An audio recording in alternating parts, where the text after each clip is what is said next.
Welcome to Pay Attention, a podcast guiding you from the chaos of the mind to the clarity of the heart. Here's your host, Holly McNEILL.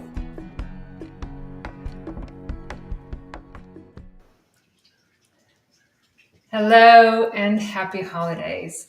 Feliz Navidad, Merry Kalikimaka, and if you just, celebrated Hanukkah or whatever this day means to you, happy Wednesday. Thank you and welcome for coming here on this busy day in December. It's rainy here in Southern California, not your typical sunny Christmas Eve, but I don't know, we'll take the rain. I had a lovely holiday with my children, an early Christmas up at the Central Coast last week. So I will be having a quiet Christmas Eve and Christmas Day. I have a couple of friends who suffered some pretty significant losses in the last year, so I will be spending time with them this holiday season. But no matter where you are in the world or what your holidays look like, if you are looking for the gift of peace and love and clarity, I want you to know that it's already here. It's already inside you. You are already the gift of everything that you seek. So maybe the gift of compassion and understanding, because this human life is actually quite rare and amazing. And so I went into the studio and recorded a little bit about that gift of being here on this earth, which I know, being human alone means that you're going to struggle. But, during this holiday season, just being grateful and thinking about this gift of this amazing human journey. So please sit back. It's a really chill time, maybe before all the festivities this evening and tomorrow. Sit back and enjoy this episode. Hello and Merry Christmas Eve. Welcome to another episode of Pay Attention. It's Christmas Eve. Hopefully all the presents are bought. Hopefully plans are made. I know it can be tough for some people, joyous for others. Wherever you're at this Christmas Eve, let's just take a minute. Let's just give ourselves a gift of a minute. Take a deep breath in through the nose, out through the mouth. How are you? How are you this holiday season? I'm just going to talk briefly today, as I know everyone's got a lot going on. So I'm not sure how many of you will have a chance to listen to me this Christmas Eve. I wanted to talk a little bit about this gift of the human journey that we all have. And I know that sometimes it might not seem like a gift. I mean, if you want to know a little bit more about me, head back to the Thanksgiving episode. Certainly there's a lot of people that aren't feeling the holiday spirit for one reason or the other. But being here in this life, this human journey, really can be a gift if you put your mind to it. That's what mindfulness is all about. Moment to moment, non-judgmental, but curious awareness.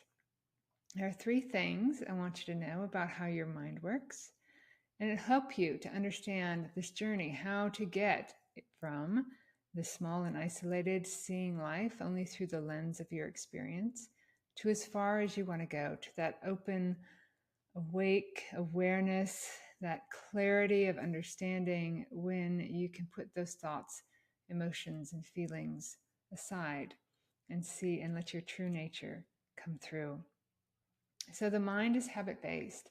Anything you think of over and over and over again, consciously or subconsciously, will become a habit. 95% of everything we know about ourselves, all our habits, patterns, identities, go on below a level of awareness.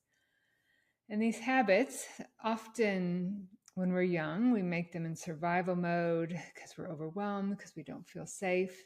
We often outgrow them, but still live through them, right? They're reinforced. They become more, we forget that they're habits, we forget that we created them. They become part of who we are. We identify with them.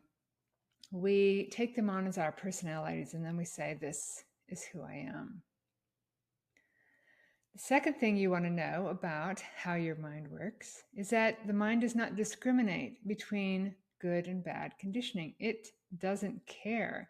It's just inputting whatever you put in. It doesn't ask, should we be doing this, or is this even true?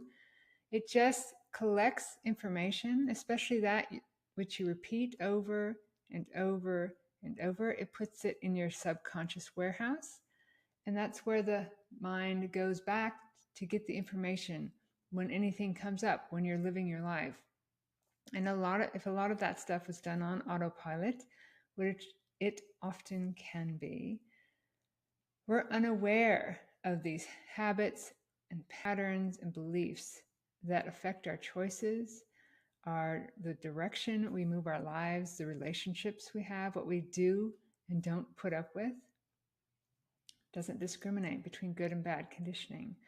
But the main job of the brain, the mind, is to keep you safe.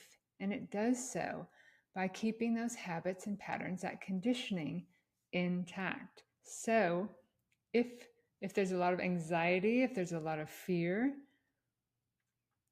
like I know well, those patterns and habits are protected. They become your laws of transformation through which everything you see and interact with, every choice you make is colored by, right? So with those three things in mind, the mind is habit-based. Anything, if you're stuck on something and it's going on in your head over and over and over again, right? That's nerve cells that fire together, wire together. Those are creating neural nets in your brain, they're making everything seem very solid and very real. And it does not discriminate. It doesn't look at whether this is something helpful or harmful. Should we be doing this? It doesn't question. But then the mind, as you grow older, protects those programs. They get stronger. Those habits get stronger and stronger as this protection is in place, which is why people get further and further down the rabbit hole of anxiety, depression, whatever it may be. So a lot of people, myself included, hit what is now recognized as the quarter-life crisis in their late 20s and early 30s. How the hell did I get here? Which I hit very, very hard. And someday I may tell you that story in one of my episodes. But from that low point, I made a vow to do better, to figure out what's going on in here. And that is why this podcast is a journey from the chaos of the mind to the clarity of an open heart. And there is a set of practices that I teach known as P.E.R.L.O.V.E. P.E.R.L.O.V.E is one path to that clarity. There are many. What I loved about my journey is I looked in neuroscience, quantum physics, psychology, Buddhism, spirituality, contemplative practices, and they all point back to this truth, this unwinding of who we are not. We are not our thoughts, emotions, feelings, habits, patterns, and defaults. We are so much more. We have 6,000 to 70,000 thoughts a day. 80% are negative, 95% repeat. So when on autopilot, you can see how it's easy to get stuck in what I call the entanglement camp, entangled in that neuronet, in those beliefs, seeing life only through the lens of those experiences. Well, these practices, as a lot of these modalities point back to, help to clear that up, helps to unwind that path, helps you to find the space in between your thoughts, emotions, and feelings. Where that clarity, peace, and wisdom can come through. Now, my formal education is in architecture, as many of you may or may not know. So I don't have, a psychology degree. I'm not a therapist. I'm not a neuroscience and quantum physics, but I have lived experience. And I can tell you, I promise you, this is how the mind works. And if you take this journey with me or with whatever mentor or anyone that shows up in your life that can help you, you will find your way if you put your mind to it.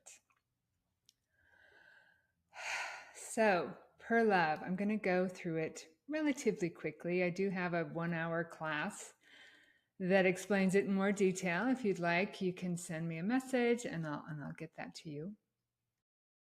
P.E.R.L.O.V.E. So it's in 2 parts. Pledge, evaluate, recognize is the more cerebral part of the formula.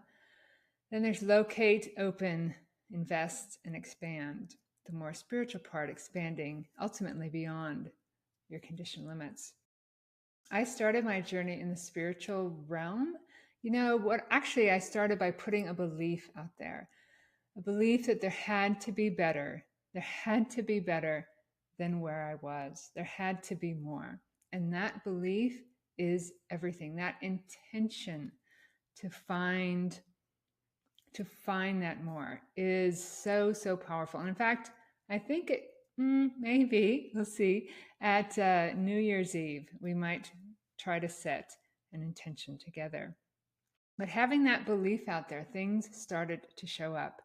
Starting with the book, Cheryl Richardson's Stand Up for Your Life. And in the introduction, it says, be careful what you wish for because the universe will respond and it could rock your world. And you'll be sent the right people, places, and events to help you along your way. So book after book came, and I definitely started in the spiritual part of it. But what I loved about it is when science and understanding and psychology, neuroscience, quantum physics, all started to catch up. All started to point back to the same truth that we are not our thoughts, emotions, and feelings. We are so much more. We are the awareness. We are the soul that came into this world to experience this life. So the cerebral part of the formula, pledge, evaluate, recognize. Pledge to make the habit of watching your mind. So often we're on autopilot. Anything you do over and over and over again will become habit. So let's use that to our advantage and pledge to make the habit of watching the mind. And you do this 1 minute, 6 times a day. That's it. That's all it takes. 1 minute, 6 times a day. You take a deep breath. And you're just learning to pay attention. You're not judging. You're not pushing these thoughts away. You're just learning to pay attention. You don't have to do anything. You don't have to write anything down. You just have to do it consistently. Morning, noon, and night, before you go to bed, when you get up in the morning. Breakfast, lunch, and dinner. After you've had an argument, not during an argument, or, set an alarm. Just do it consistently. And one day, I remember the day, it's like, wow, I can see my thoughts. It's your first step in getting off of autopilot. And once you have this habit of watching the mind, which, by the way, I have a free 21-day challenge, Awaken Your Inner Observer, to create the habit of watching the mind, you evaluate. So P.E.R.L.O.V.E, P, pledge, E, evaluate what you find there. I love, and I often refer to Robert Bly's poem about the long bag we drag behind us. We push it when we're young and people don't like things about us. We take parts of us that we think aren't okay and we stuff them in the bag. We spend up into our early 20s stuffing this bag, and then we spend the rest of our lives trying to get all of that out again.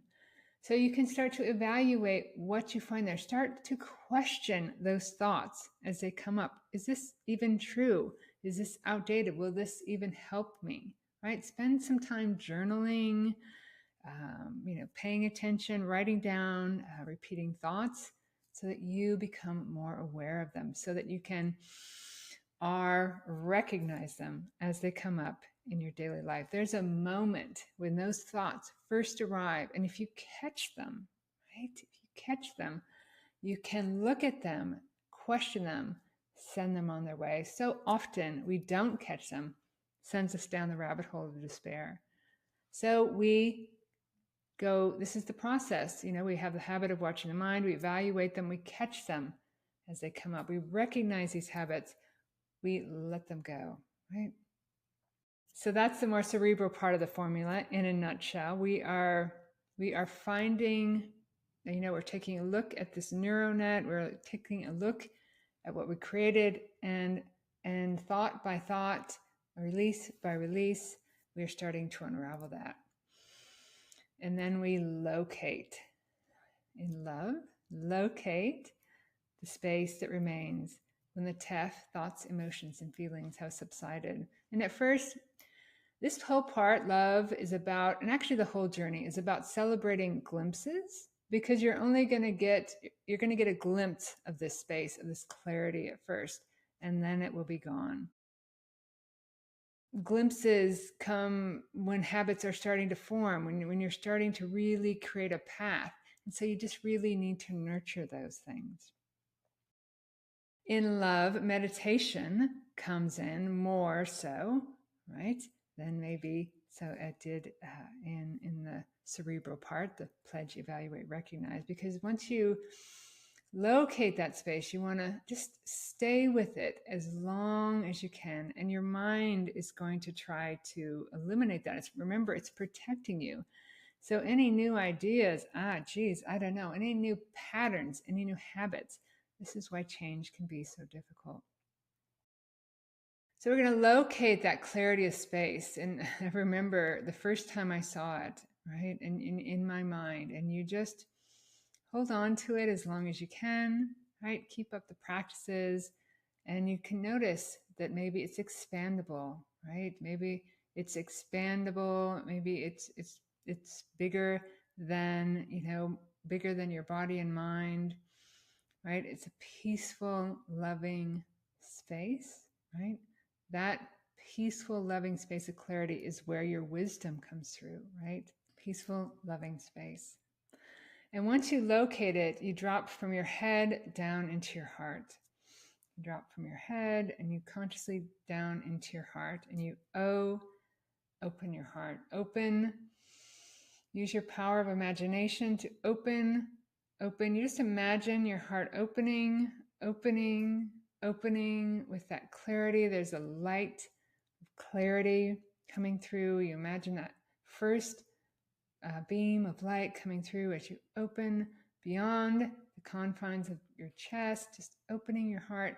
You can imagine that beam of light coming out as you open your heart. You want to live moment by moment in an open heart. Then you invest what you find there. There is a natural flow to life, which is the gift of living, which is the gift of being here, this flow. If you can get out of your own way, if you can get these habits and beliefs subsided, released, let go, you find, if you live in this flow, it's as if life runs beautifully by its own fruition. So spend time in that flow of an open heart. You invest in unconditional love, universal compassion, and infinite wisdom that you find there. Also in V, you invest in the obstacles in your life, because every single one of us is on a trajectory back to this clarity, back to this open space of awareness, back to your true nature, back to who you are. And every obstacle in your life is showing you what you need to release, what you need to let go of in order to set yourself free. A lot of times we fight these old habits and patterns, right? And that fighting only makes them stronger. There's a Jungian work called the shadow work, befriending those parts of you that you've pushed away so long. They're really only trying to protect you. I use the Ho'oponopono prayer when I can see an obstacle, right, that I'm still holding on to, that anxiety, that fear. I'm so sorry I fought you all of these years. Please forgive me. for not understanding that you were trying to protect me. Thank you for all that you have done. I love you. I release you. Come back to the whole. It's a beautiful practice. And the more we do that, the more the spirit clarity of space opens up, the more we can quiet the mind, the more we can find that stillness. Because in that stillness, you expand beyond your conditioned limits. Deeper meditation here, right? We're spending time in the quiet, just in the stillness of the mind. There's a book called Accept This Gift, which is the Cliff Notes to A Course in Miracles. And it says all you need to do is be still. And the world within you, that clarity, that beauty, that understanding will open up. Expanding you beyond your conditioned limits. There will come a moment when you realize that this identity, this Holly, I remember the moment, it's like, wow, this Holly, this name was given to me, right? I am conscious awareness. I am the purity. I am that which creates all these habits and patterns in this beautiful, amazing world. What your inside world, what you're creating on the inside world, you can see it exactly what it is with when you look around you. Okay. So when you live and expand beyond your conditioned limits, the world gets softer. You're less attached to it. We're working on detaching from the need for anything to be any different than it is. And it's a beautiful, beautiful, beautiful journey. So the gift at Christmas that I want to talk to you about is even if life is hard, and life can be really, really hard, believe me, I know, right? Every one of us has this ability to take this amazing journey, to find peace and calm regardless of what's going on in our outside world. So I want to wish you a very, very Merry Christmas, a Happy New Year, love and light, peace and joy on your journey, this precious gift of your human journey. And thank you for listening, and I will see you on another episode of Pay Attention. There you go, the gift of the human journey. There's a Buddhist saying, and I might have said this in an earlier episode, that's a Buddhist saying that the human journey, the ability to come here and experience this life, is as rare as a blind turtle who lives at the bottom of the ocean, who comes up every 100 years. And when he comes up, he just happens to put his head through a golden ring sitting on the surface of the ocean. So even though, life can be tough, definitely is a struggle, I celebrate you. I celebrate being here. I celebrate this journey that we can all take. This is the gift, the journey of coming back to that natural flow of life, living from that flow from moment to moment. There is such a peace there.